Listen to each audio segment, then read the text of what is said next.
Hello, good morning. This is Dr. Cool Auto Fix.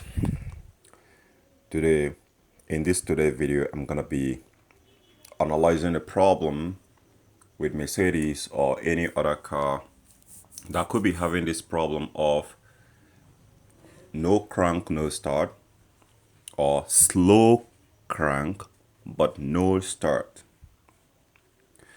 Now we're gonna be looking at two to three possibilities. The first possibility we're gonna be looking at three possibility actually, or four. Now, the first possibility we're going to be looking at is going to be the alternator. The next possibility we're going to be looking at is the Kickstarter. Then the third is going to be the battery. Now, it can even go fourth, which is the ignition system, the power that comes from the ignition switch to the relay. But either ways, by the end of this video today, if you're having a car, a Mercedes that slow cranks and doesn't start, you'll be able to find a solution to your problem and radio it out from this video today. So let's go to it.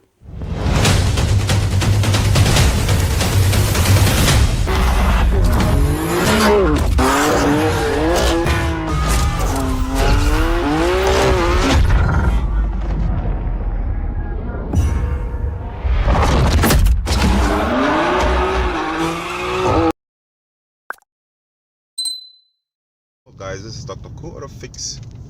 Today on ML350, this car will not crank, will not start. So the customer get back to me after I actually fix this AC and give him warranty of 1 month, which it has actually elapsed, and we're still taking a look at it. So now of recently he called me that this car will not crank and will not start. So I have to, he actually preferred the service on home delivery, so I came up there. I take a look at what has been. So my scan tool is actually pointing out there could be problem with the fan and some other CAN bus message missing. But while I started looking out further, I started seeing some other things which I actually want to share with you guys. Prior to no crank, no start condition, I think this should be part 2 because I've actually discussed this kind of a problem before. And damn, this AC is so mad, man. Okay, so and this time I was actually pretty much curious to know exactly what the problem is. And we're on the third thing. At last, when we got it started, we have to jump start the battery before the car started. And it's pretty much something which he wouldn't want, because he's some kind of person who don't like his car hood to get open. He don't like it. So I was pressed to actually find out exactly what is causing this problem. I'm seeing other code related to fuel pump, but right now later on I get to discover that the problem that's actually causing this is the alternator. I pretty much come back to it, and it was giving me around 14.8, which is 14.7, which everyone is gonna seem to be normal. But something very strange happens when I go to monitor it. The reading I was getting is very terrible, which I'm going to be sharing with you guys so you can take a look at it when you have a problem of such nature, where you should go so you can be able to track it efficiently and know exactly where the problem is coming from. So with that on live data, I just have to log into the alternator channel, and I have to make a decision, because right there we have to make a decision about getting another battery and another alternator, but we have to find out exactly which one. And the battery is not cheap because it's actually a GM battery, so we have to figure out exactly what happened, what went wrong. And when we did, we're actually discovering that from the live data, as you can see right now, this is so beautiful. Now when you have a car, Mercedes, that have a battery that's equipped with IBS, intelligent battery sensor, you don't have to expect the normal standard, which we've been told that The normal battery power should be around, come on, should be around 14.7. That can be true with this kind of system, and you're also going to come across that with BMW. But in this case right now, we are pretty much seeing it on Mercedes. So you see, I'm actually revving high and driving within the freeway in the street, and you can see it right there. I'm actually in motion. So I haven't seen a spike that is like the one which I shared with you guys previously, which I will also be sharing right now, like what I saw yesterday, which in some point it goes down to 12 point something volts, which is literally not even supplying the fuel, the system enough power, not to talk about to charge the battery. Then some others is also a spike between 13, it's still right within 13.6, 13.3 yesterday all through. So if you find this kind of a problem, then alternatively you should know, because at last I have to make a verdict, and told him my own judgment is the generator, the alternator is not performing, is due to all those spikes, is inconsistency.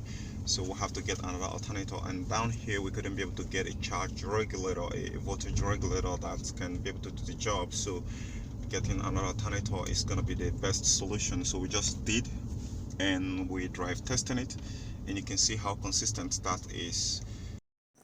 And even at that, we are not completely out of the woodwork yet. So there is a problem, there is still a problem currently inside the system that we haven't been able to figure out exactly what our problem is.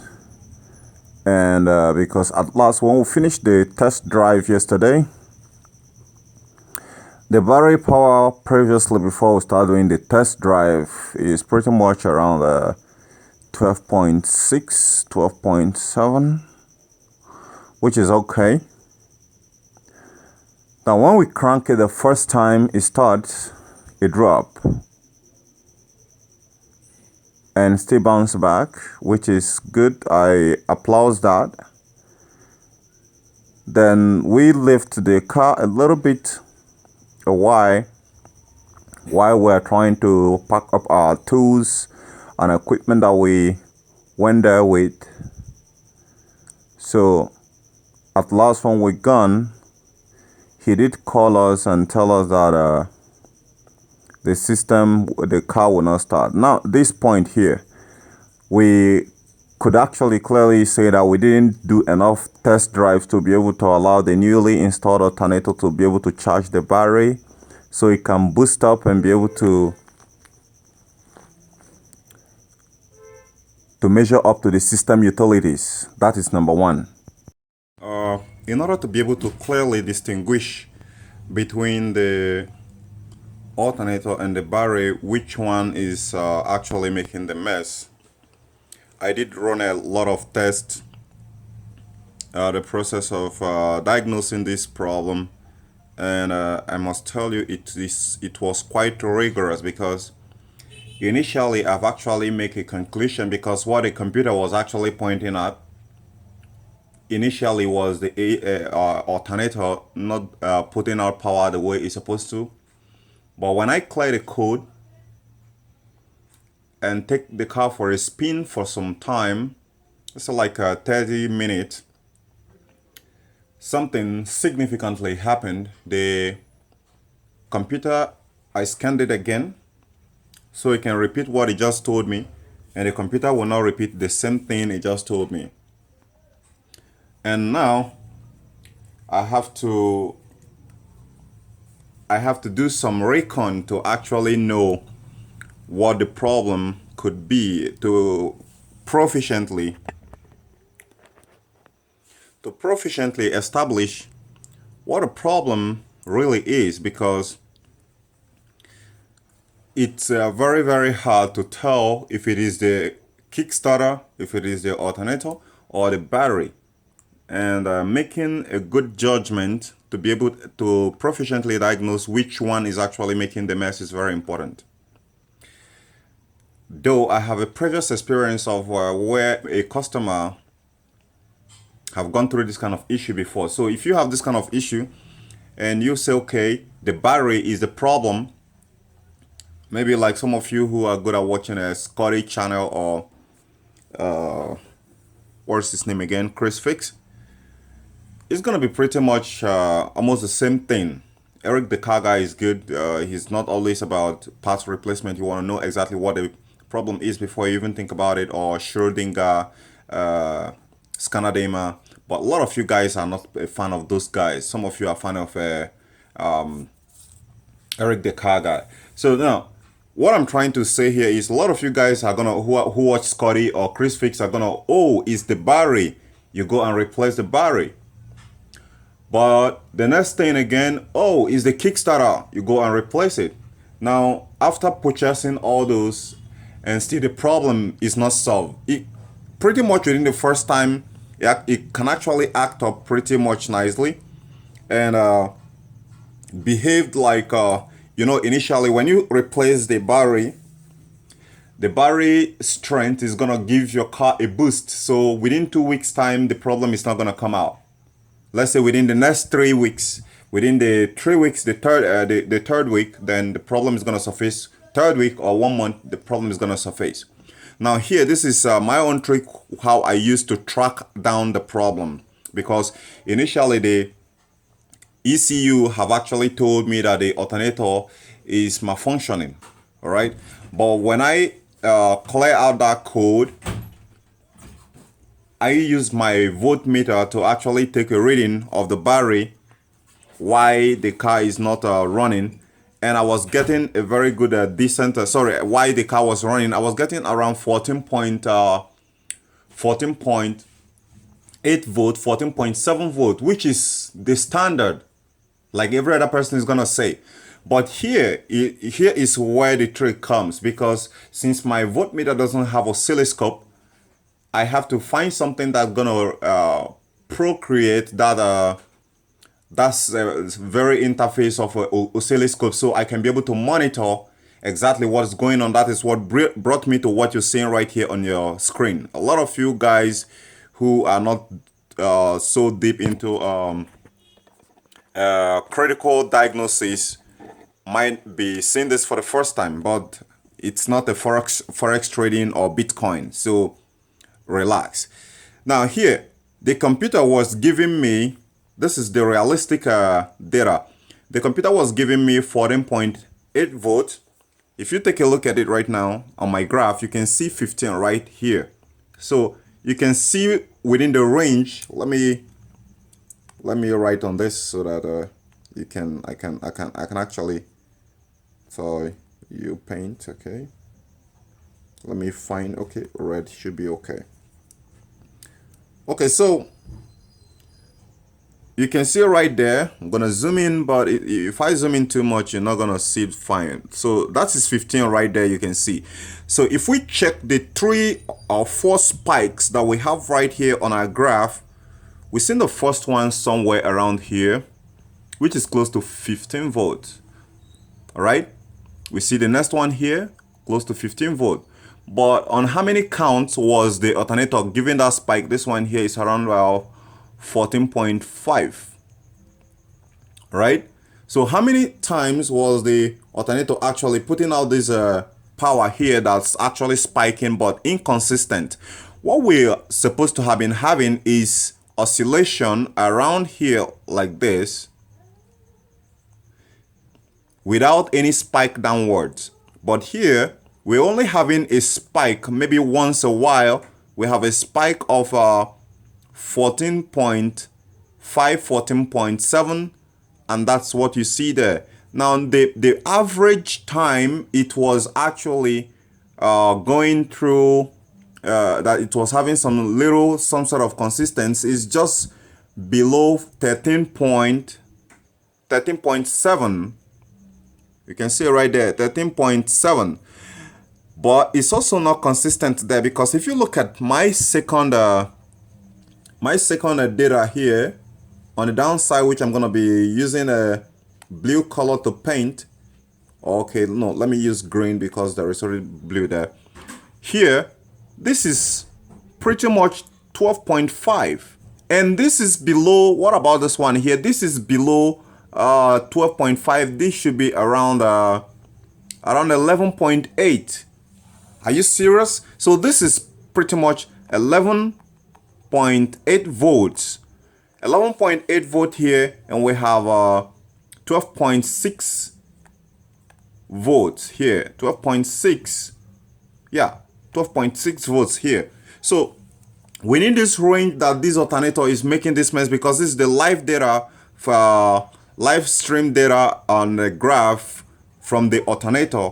So that's why sometimes it's not even sometimes, most cases it pays so well to have a scan tool that can be able to dive into different control modules and you get a live stream data, because sometimes if you're waiting for the computer to pop out code, the computer will not pop out code because there are threshold parameters it's supposed to reach before it can be able to shoot out those code if there is serious intermittent malfunction and inconsistency, which you actually point out again, which I'm gonna go back to later.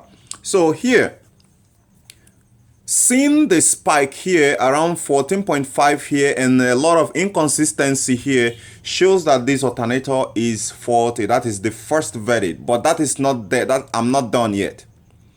Now, what about the battery? That's actually the battery which I'm having right here with me. That's the battery, and the battery look quite new, though he's not the one who actually bought it. So the battery, what about the voltage that I'm getting on the battery? I'm getting a voltage of 12. Sorry. I'm getting a voltage. Let me go to another page. Discard. I'm getting another voltage. Also. Okay, I'm getting another voltage from the battery. Like here, you can see it's actually going 13.5, which is pretty normal. 13.7 at least. If you're going to be having any good reading, it should be from 13.7 upwards, not anything below 13.7. Especially when you're dealing with a system that is equipped with the IBS, Intelligent Battery Sensor. You can find those mostly in a BMW, Mercedes, and I think Audi might also be keen to it. Most other European cars are going to be keen to it, because for every heavy power usage, cars are going to be having that. You have 95 amps battery right here, and the alternator is 180 amps. So what did you think? It's a power glutton machine. So what I'm trying to say here is the battery power which I was getting is actually 12 volts. Oh, come on, stop making mess. It's actually 12 volts, and that 12 volts there, for most of you guys are gonna say 12 volts from the battery, 12.0 or 12.1 or 12.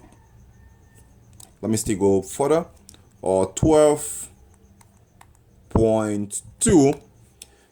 In as much as you're using Mercedes or BMW and you're getting around this, or even Volkswagen, you're getting around this reading here from your alternator, sorry, from your battery, that's not a good one, because a very good healthy battery should be going from 12.6 to 13 volts. Yeah, a lot of you guys are gonna say, yeah, but this is 12 volt battery. Yes, 12 volt is just the reference. It shouldn't go below 12 volts, right? 12 volt is just the starting point. But for your car to have a very good cranking power to start up the car, at once, which I'm gonna be discussing in this so video, you should be having something like 12.6 volts and above. If it should be too low, it shouldn't go anything lower than 12.4, right? So now, we did come up to some certain point where I have to know that now there is a critical thinking solution which I actually did, and that is